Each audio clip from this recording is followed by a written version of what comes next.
Happy Tuesday, everyone, and thanks for checking in as we take a look at your national coast-to-coast forecast. Of course, much of the nation dealing with very warm conditions, well above average. In fact, feeling more like October, maybe even November here across much of the nation. And we'll be seeing some cooler conditions by next week, it appears, especially in the western U.S. But speaking of the west, we have some rain and snow, some very gusty winds. In fact, some record amounts of precipitation yesterday for places like Portland.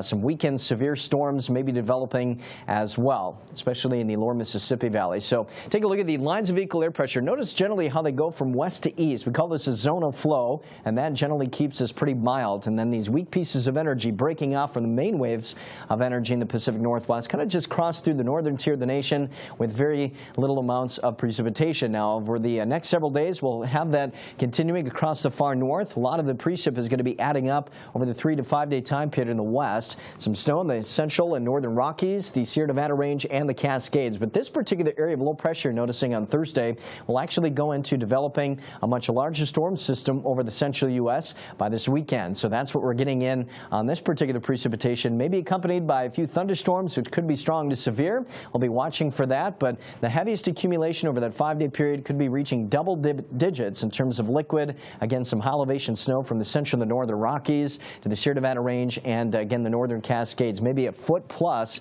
and then watching that snowfall potential Saturday night into Sunday as it develops over the Midwest. So the eastern half of the country still dealing with warmer than average conditions through the weekend and early next week. Meanwhile, it'll start to cool down to the west, but as the zonal flow continues, again, temperatures across the nation about 5 to as much as 20 degrees above average, especially in the Midwest. For Minneapolis today, we'll have a few showers, 46, 64 in Denver, 55 in Billings, still wet in Seattle and Portland as that Pacific moisture continues to wring itself out there.